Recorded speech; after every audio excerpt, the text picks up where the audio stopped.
There. Well, good afternoon. It Or is. good afternoon. It is a good afternoon. It's still good morning for you. Yeah, close. Very close. Yeah. It's been a week since we last spoke. Yes, it is. And a lot has transpired again. As usual. We are never short of having stuff to chat about over the fence, even though it's 4,000 miles away. Well, it's a pretty big fence. You got that right. Yeah. One that continues to still stand. I don't know. We have a world that's in absolute turmoil all around us. Yeah, yeah. And with any luck, things will go back to the way they once were, or will continue to be hopefully better than what they are. Well, we can but hope Yeah. that that's the case, because at the moment it's a pretty dark uh, horizon we're looking at. I'm not sure if that goes into that old literature title, Bleak House. Bleak house. Well, I mean, we cannot have a discussion today without touching on the events in the Middle East and how it's unfolding. It's just a horrendous situation. And with all that is being shown on the internet of carnage and Mhm. destruction and just the human lives that are being uh, Wasted. wasted. Uh, we should, I think, pause to think about that. And I don't know what the answer is because we're just mere mortals here. Well, we've alluded to it several times. Is my gosh, when are the adults in the room going to stand up and say, you know, you played with matches long enough here, and I don't want the fire. But you know, human nature being what it is, we're not going to see that happen very quickly. I don't think. Sad Well, state of affairs, sad comment, but yeah, it's, I guess, the question that I raised, and we talked about in pre-production, is like, what is the end game here? We know the history from essentially of this region from 48 onward to today, in terms of the various wars and the various suggestions of how the two-state solution and all this other stuff.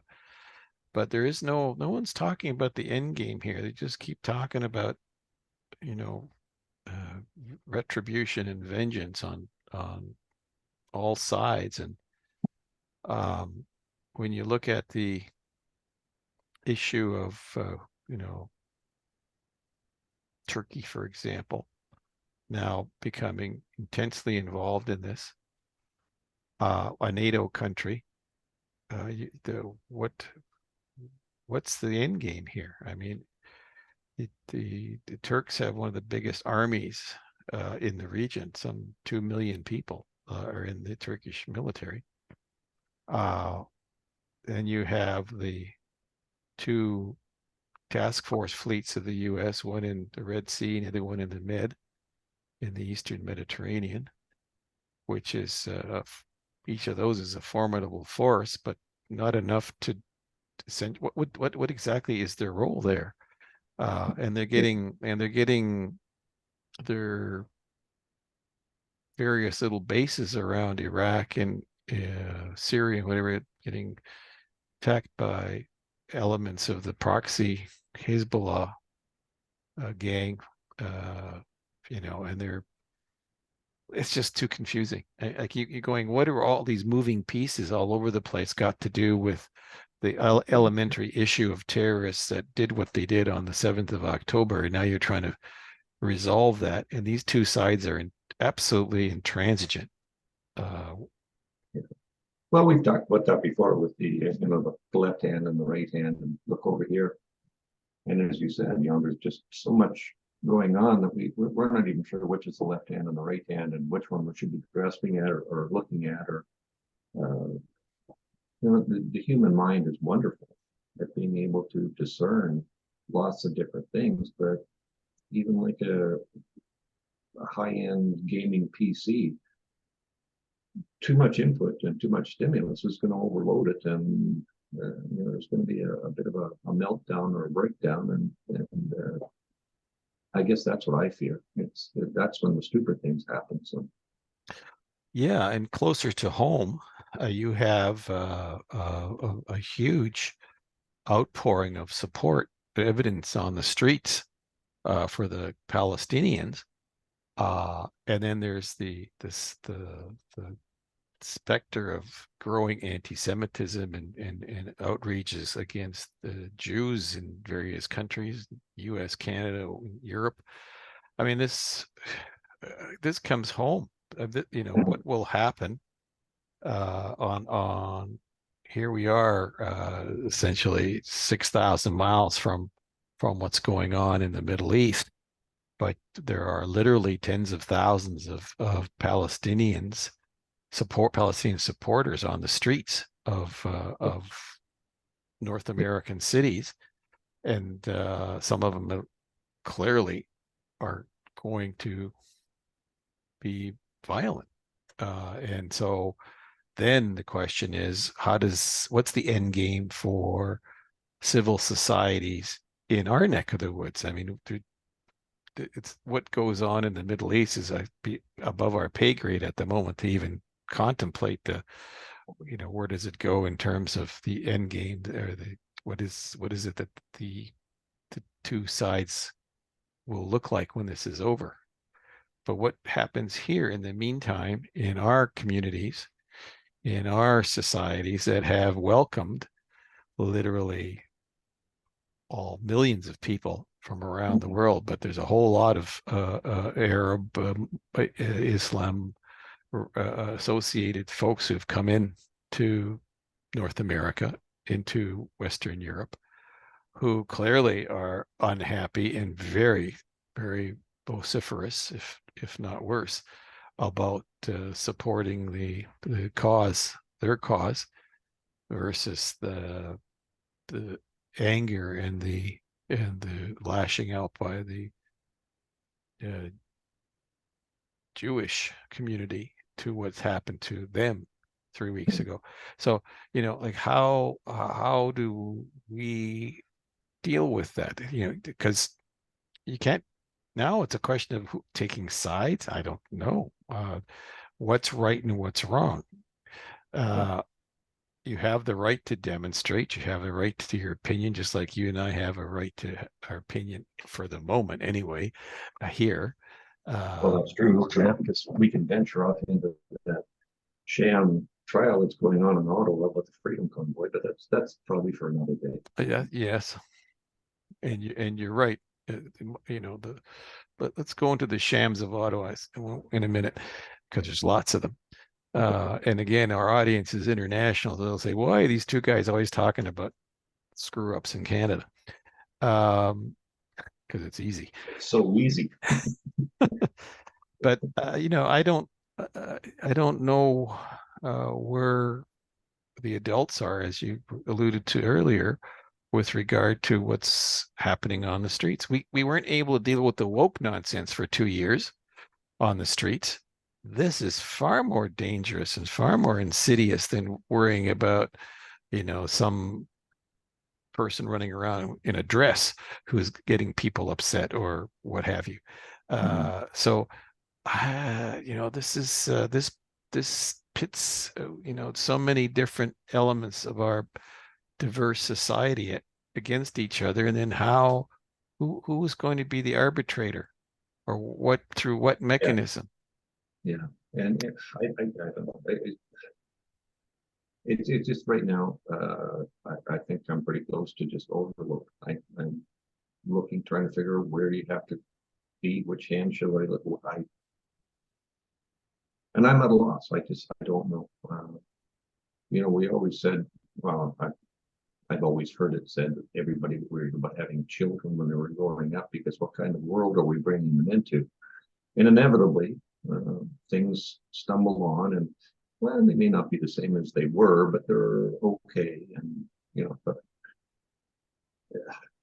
they talked about the tipping point of the climate, and we're vastly reaching that point where the climate will be irreversible. And I'm kind of wondering, are we reaching that point with humanity right now? Are we reaching a tipping point where something is going to be done, and we don't know where we're going to end up? It's a strange conundrum there. Well, we live in a time where we have wonderful technology that allows us to do what we're doing right now across time zones and talk to people around the world.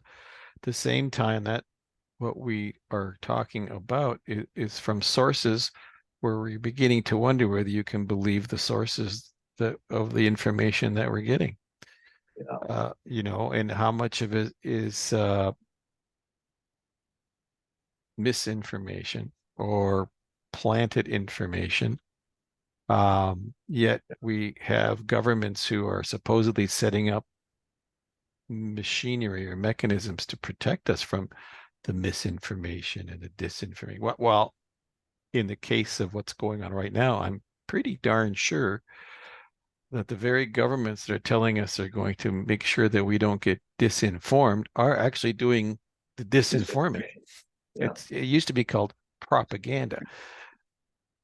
But that's too hard to spell, so. Exactly.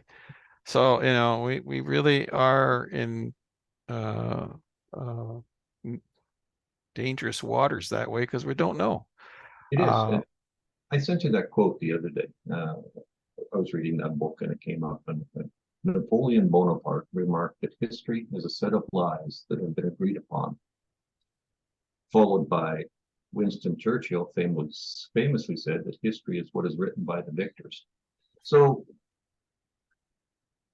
we can talk about this and we can pontificate and we can do all kinds of things, but the reality is, unless we can magically transport ourselves forward 5 years, 10 years from now, we won't really know what this supposed history is. Are we right? Will somebody with a more level head decide that, geez, those two guys are talking on Zoom about these issues? Maybe they've got something, and we can write that into history, and we'll be credited with changing. Maybe that would be something. Well, that would be grand. I don't. We're not narcissistic enough to yet, because unlike some of the geniuses around us who think they have all the answers, we don't. We're only posing the questions, which together, like, we make 140 some years worth of life experience, right? We just can't wrap our heads around this. I mean, how can you condone violence? How can you condone, the lives of children snuffed out? You how do you speak to people who are so entrenched in their hatred of one side or the other? There's in the case of what's going on right now in the Middle East, these two sides hate each other's guts. Okay, and it goes way back like 1,000 years to some extent. But you can't bomb these people into submission one way or the other. You can't terrorize them into giving each other quarter. They're not, this is what in 2023, we have a lot of pent up animosity that is really not possible to vent. No. I remember, oh God, this was a few decades back when my wife and I visited Disney World in Florida. And we were wandering around the wonderful Epcot Center. And what really struck me there at the time was we didn't have kids with us, but we were watching the parents that were with their kids, and it really didn't matter whether the kids were white, brown, yellow, pink, orange, black, blue, whatever it is. They were there with big smiles on their faces, and the parents were there looking at their children having a wonderful time. And I thought at the time, isn't this just remarkable? I mean, you've got this little microcosm of what the world should be. Everybody having a good time, everybody wandering around, not worried about this or not worried about that. Or, you know, is there going to be a bomb go off? Am I going to get hit by a sniper? But I guess it would be interesting now that if you could almost take those two warring factions and drop them into that kind of a environment where they could see their kids playing, and maybe not just with themselves, but intermingling with each other. Would that make a difference? And you know, I guess that's the utopian and esoteric side. I don't know. It's maybe it's just all part of that old terminology of being a pipe dream. I don't know. Well, I think what exasperates us is that it becomes so dark and so evil on all sorts of levels that you don't know how to shine a light in there and get it to somehow make any kind of sense. When people are hell-bent on destroying each other, Yeah. like, how do you For the greater good, you know. for the yeah. So okay, so I think we'll have to say that our hearts are heavy on what's going on, but we don't know. This will play out, I think, in the next number of days and weeks, and we'll see. But so I guess in the meantime, the other war in Ukraine, Russia is now off the front page, and this one clearly is far more dangerous to the well-being of the world than that one is. And so maybe there's some hope that in some bizarre way that particular conflict becomes compromise, negotiations, or ceasefire, whatever happens there. It's a whole lot simpler to deal with that one at the moment than the business in the Middle East, because Yeah, there's fewer matches, fewer adults playing with matches there than in this bunch. oh, just went blurry. Maybe it's my eyes. Hang on. No, you're being blurred out. Must be a problem with the program. Could be, or it could just be my camera. Anyway, regardless, we'll continue on. Maybe okay, you're going to be the unknown commentator then. Well, or I don't know why that's doing that. Maybe we're being monitored. Oh, listen, you're back. When you said that, all of a sudden the picture came back. I'm quite sure we're being monitored. And if we were brilliant enough to come up with an answer, that would have been even better, but we're not. Right. So it's all part of being an IT kind of person. If all else fails, look for the chickens and the goats, because somebody's got to have a sacrifice. Now, to put another spin on our weekly delve into silly stuff, you saw what happened with the ArriveCAN hearings, and this is for our Canadian viewers and listeners. Yeah. I will once again reiterate my prognosis on that. It will bring down the government of Canada when all these people start squealing about the money that people earned, and finally the Royal Canadian Mounted Police actually investigate how that ArriveCAN was created, who got the money, who made what, that, okay. And I know I've said it's like 1926 and the crisis that brought down the Mackenzie King government at the time because of the customs scandal. Well, this is a customs scandal again, just the modern version of it. In those days, someone was making money on bootlegging liquor from the States. This one is called bootlegging money from the taxpayer's purse.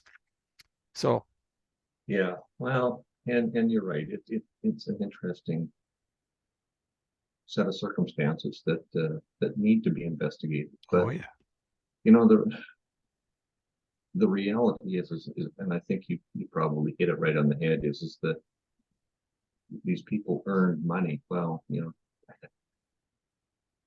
it could almost be like the Clinton-esque trials. Define earned. good point. Good point. You know, Define earn. Well, they called it a ghost contract. Have you ever? I think ghost contract is great. Unknown poltergeists got $9 million. I know, and well, it goes along with a lot of different things with new words that are being brought into the vocabulary and new concepts. And so, again, if we can transport ourselves forward into the future, maybe ghost contracts will be the thing of the future. Mm. And while we're talking about border things, border issues, after all, it is BORERPOL, that the organization that we're a part of. The 29,000 fugitives that should be gone from Canada who have extensive criminal records. The Canadian Border Service Agency says, I don't know where they are, or they should have gone home.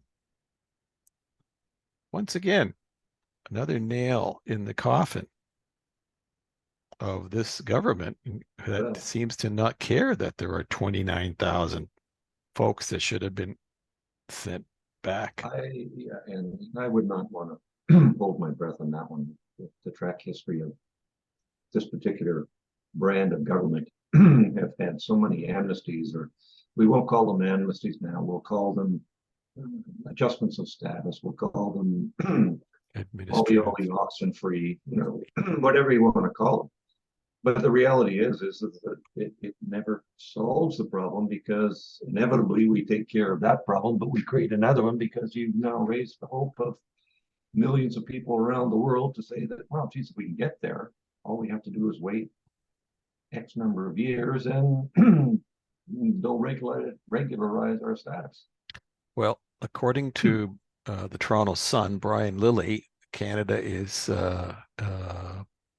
admitting on a monthly basis 5,000 around there people who claim to be refugees on the new streamlined refugee application system.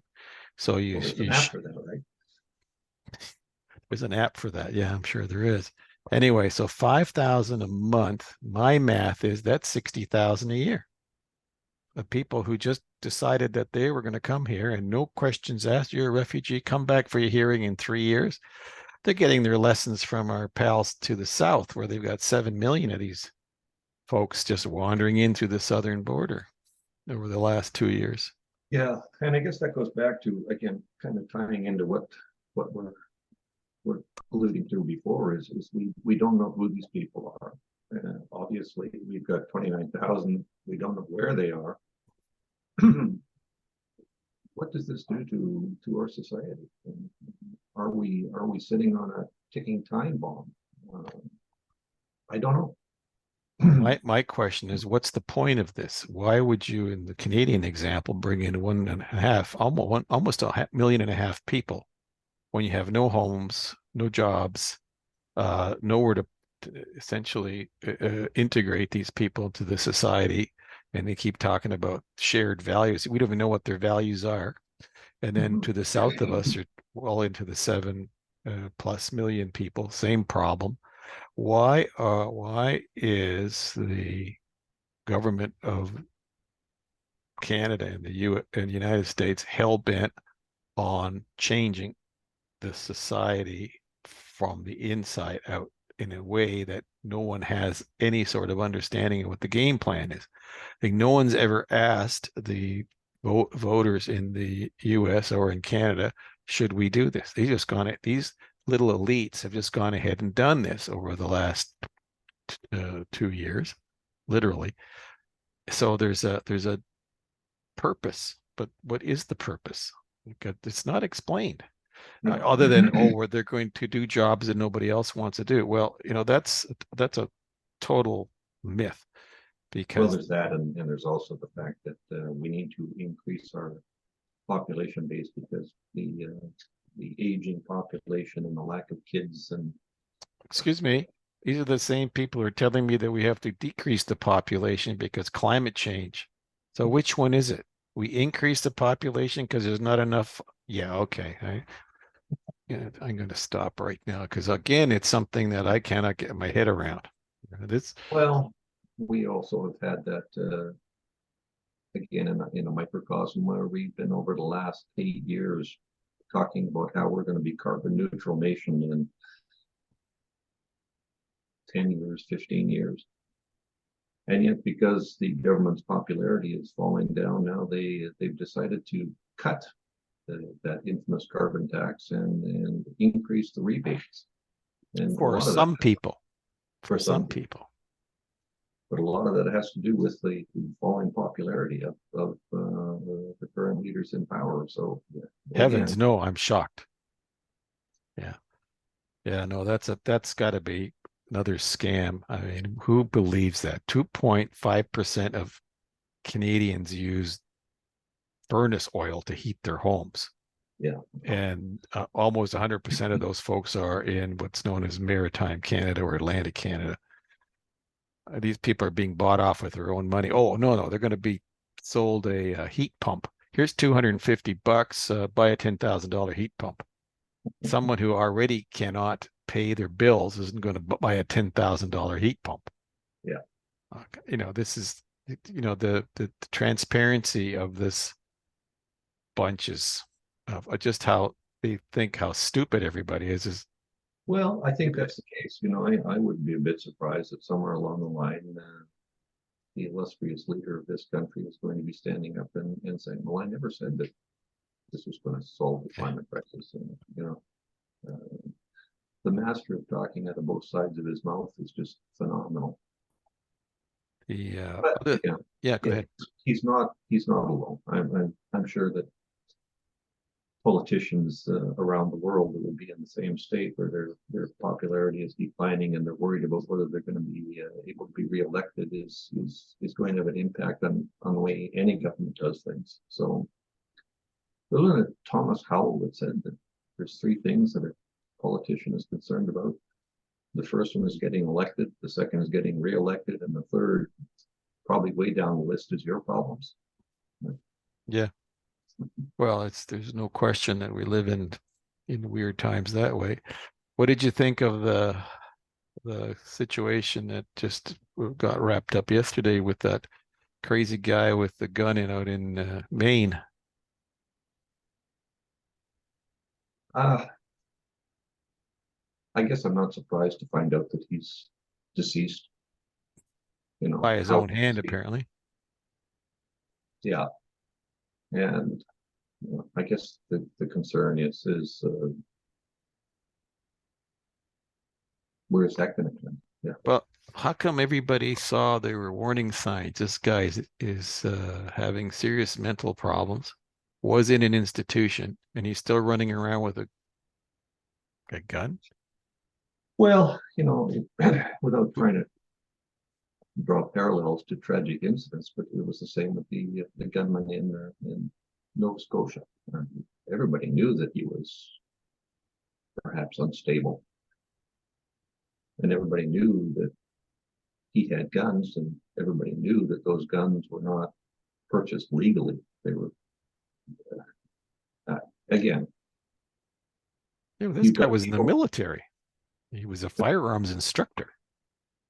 But you've got the whole issue here is that there are people who are making money off of this, and as long as there is money to be made, these kinds of incidents and these kinds of tragic events are going to continue. And doesn't matter how much we talk about it or try and come up with solutions. The idea is until you stop the money making aspects of this, take away the incentives, take away the, I don't know what it is, but to me, that's kind of where the whole problem lies.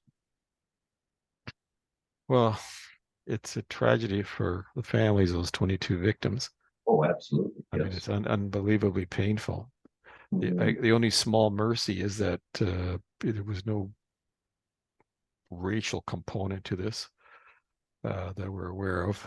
And the guy was basically mentally ill and should have been dealt with by the adults in the room. But again, it's the question of where are all the adults in the room across the country, across the world, because there's something wrong here.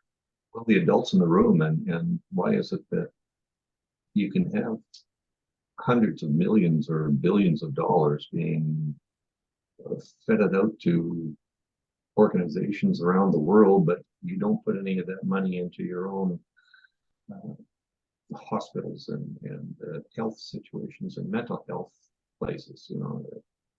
It's We're bringing up a lot of stuff that we can't get our heads around. Stop it. Okay. This is not the program called "We Can't Get Our Heads Around It." it could be. Gosh, it's got to be some good news somewhere, honestly. Uh, yeah. Once again, we threatened our viewers and listeners with we're going to have a positive meeting or outlook at some point. Maybe we should work on our next program. So it'd be a good news program, or we could just tell jokes.